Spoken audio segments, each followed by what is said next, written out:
हर हर Mahadev friends. तो कैसे हैं आप सारे। आई होप आप सभी बहुत अच्छे होंगे। मैं बबीता वेलकम करती हूँ आपका मेरे एक और नए वीडियो में।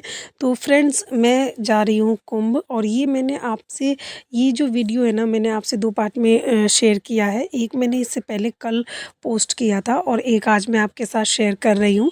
वीडियो शेयर करने में मुझे 2 से 3 दिन लग गए, क्योंकि आपको मैंने बताया था कि मेरी कुंभ से आने के बाद मेरी थोड़ी तबीयत ख़राब हो गई थी, क्योंकि मैं 22 तारीख को गई थी और 25 तारीख को लौट के आ गई थी, और फिर 26 तारीख को मेरा शिवरात्रि का व्रत था। तो इतनी ज़्यादा थकान हो गई थी ना कि मुझे थोड़ा फ़ीवर हो गया था, और हाथ पाँव में बहुत ज़्यादा दर्द हो रहा था, सर में दर्द हो रहा था चलने की वजह से। तो तबीयत थोड़ी ख़राब हो गई थी। तो अभी मैं काफ़ी दिन से करीब काफ़ी दिन हो गए, 5-6 दिन हो गया है, प्रॉपर वीडियो नहीं डाल पा रही हूँ। तो अभी कंटिन्यू वीडियो आएगा। तो फ्रेंड्स, मैं अपने घर से आ गई थी अभी आज़ादपुर। मेट्रो स्टेशन मेरे घर से पास ही पड़ता है, और वहाँ से मैंने नई दिल्ली के लिए मेट्रो स्टेशन से नई दिल्ली रेलवे स्टेशन के लिए गई मैं। और यहाँ से जैसा कि आप देख सकते हैं कि बहुत ज़्यादा भीड़ थी।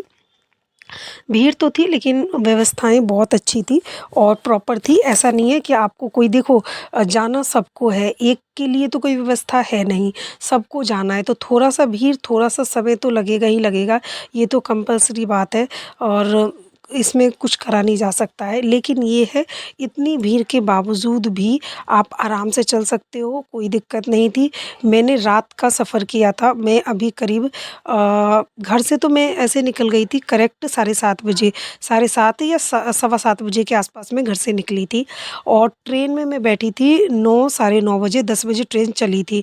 मैंने रात का सफ़र किया था और मैं अकेले गई थी कुंभ। उसके बावजूद भी आपको कहीं भी अनसेफ फ़ील नहीं होगा।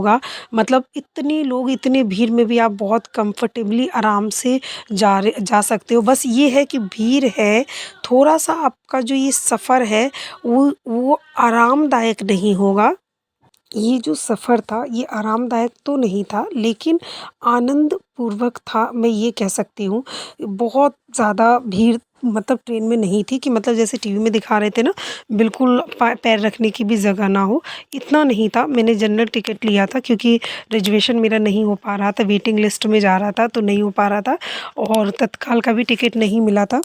तो मैंने जनरल टिकट लेकर के, और जो कुंभ स्पेशल चल रही थी मैं उसमें बैठी थी।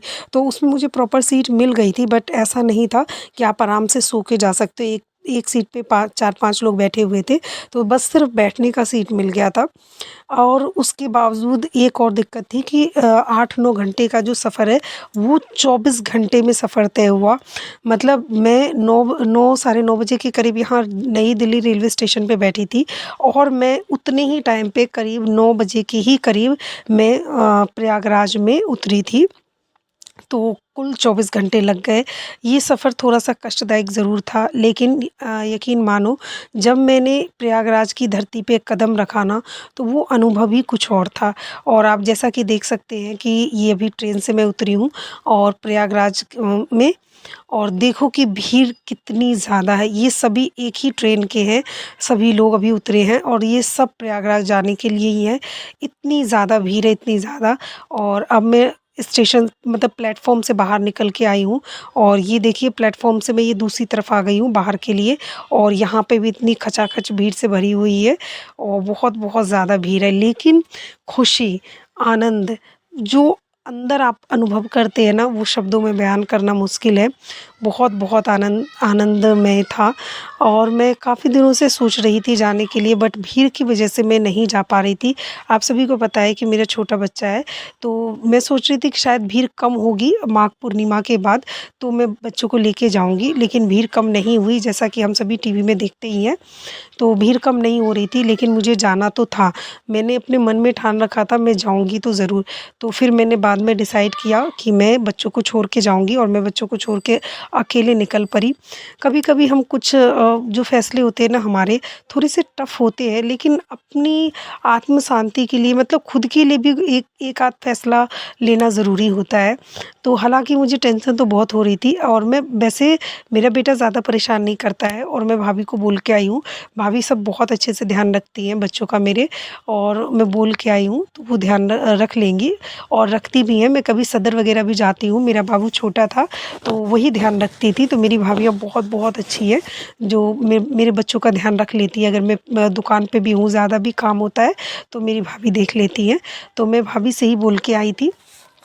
तो अभी मैं आ गई हूँ यहाँ प्रयागराज में। वैसे फिर भी छोटा बच्चा है तो थोड़ा-सा ध्यान तो लगा ही रहता है।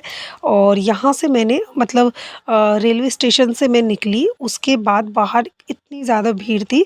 फिर लेकिन ना आपको जैसे हम सुन रहे थे कि शायद वाहन वग़ैरह नहीं मिल रहे हैं, लेकिन मुझे ई-रिक्शा मिल गया था। उस ई-रिक्शा में ₹100 लगे पर पर्सन, मतलब माँग रहे थे वो लोग ई-रिक्शा वाले।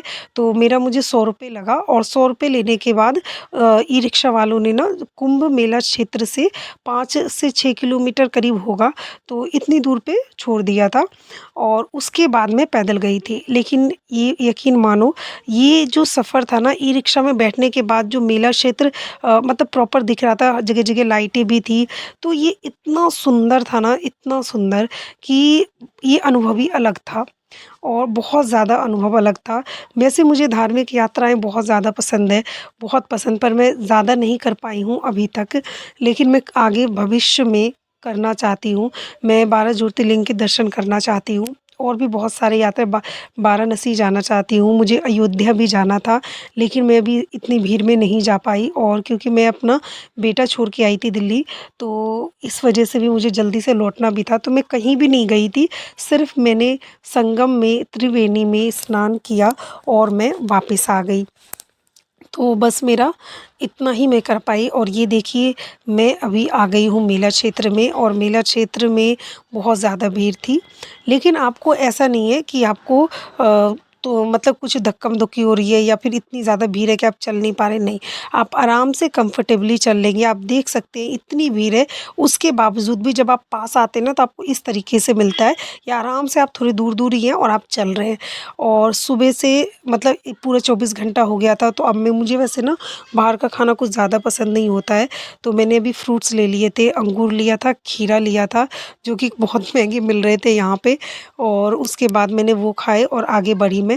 और अभी मुझे मैं तो स्नान आज ही करती अगर मैं जल्दी आती तो, लेकिन अब तो लेट हो गया है, करीब अभी 10 से ऊपर ही बज रहा है, तो मैं अभी स्नान नहीं करूँगी।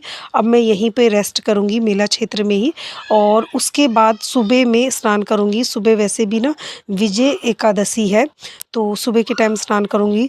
लेकिन ना पता है, जब मैं चल रही थी ना तो उतनी ज़्यादा गर्मी मतलब सर्दी नहीं लग रही थी, लेकिन जब मैं मेला क्षेत्र में थोड़ा रेस्ट करने के लिए बैठी ना तो ठंड तो लग रही थी। तो देखिए इस तरीके से लोग ना यहाँ पे 20 और 30 रुपए की पॉलीथीन मिल रही थी, तो मैंने भी एक पॉलीथीन ली 20 रुपए की, और उसके बाद फिर मैंने रेस्ट किया यहाँ पे थोड़ा देर बैठ कर के।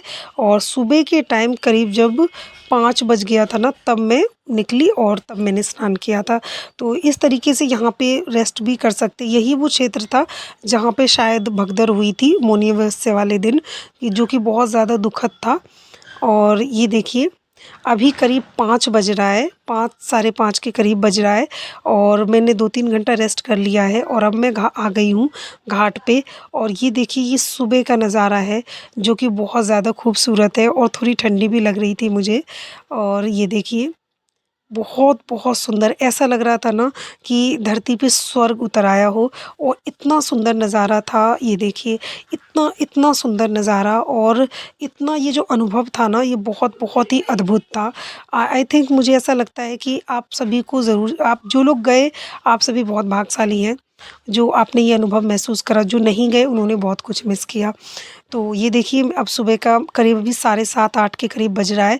मैं स्नान कर चुकी हूँ, स्नान के टाइम मैंने वीडियो नहीं बनाया क्योंकि मैं अकेली थी और पानी में मैं कैसे शूट करती, तो मैंने वीडियो नहीं बनाया था। और वहाँ पे मैंने स्नान किया था, तो मैंने मतलब एक लेडीज़ थी, उनको बोल कर के बैग रखी और फिर मैंने स्नान करा था। तो मतलब बोला था कि बैग का फ़ोन का ध्यान रखने के लिए, तो उन्होंने रखा था। मतलब यहाँ पे लोग इतने अच्छे थे ना कि आप कुछ भी पूछ रहे हो तो आराम अच्छे से बता रहे हैं, और पुलिस वाले सब भी बहुत अच्छे थे। आप कहीं का कुछ भी पूछ रहे हो तो बता देते थे, बहुत अच्छे से समझाते थे कि आपको इधर से जाना है, इधर से जाना है। और अभी मैं करीब 12 बज चुका है 12 से ज़्यादा ही बज रहा है और अब मैं आ गई हूँ प्रयागराज स्टेशन पे और यहाँ से मैं अब दिल्ली के लिए ट्रेन पकड़ूँगी और दिल्ली जाऊँगी रिटर्न। तो ये देखिए ये प्रयागराज स्टेशन है और यहाँ पे ना सभी रूट डाइवर्ट करी गई थी। मतलब थोड़ी-थोड़ी जिनको जहाँ जाना था ना तो अलग-अलग क्षेत्र थे। जैसे कि मुझे दिल्ली जाना है तो दिल्ली, आगरा, कानपुर इनके लिए अलग रूट था, बाकियों के लिए सबके लिए अलग-अलग होगा। मेरा इस रूट पे मैं अपना आ गई थी। तो लेकिन ना पता है यहाँ पे एक गड़बड़ हो रही थी।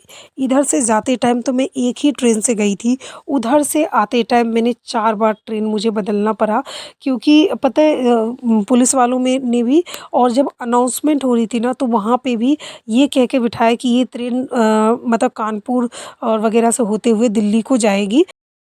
लेकिन ट्रेन ने ना कानपुर में आकर के उतार दिया और फिर वहाँ से 2 बार और चेंज करना पड़ा। तो ऐसा शायद इसलिए वो डाइवर्ट कर रहे होंगे कि मतलब भीड़ ज़्यादा जो प्रयागराज जंक्शन में ना भीड़ ज़्यादा ना हो शायद इसलिए। तो कुल मिला के इस तरीके से सफ़र थोड़ा-सा कष्टदायक था लेकिन मतलब आनंदपूर्वक सफ़र कह सकती हूँ मैं था। तो ये बहुत अच्छा सफ़र रहा।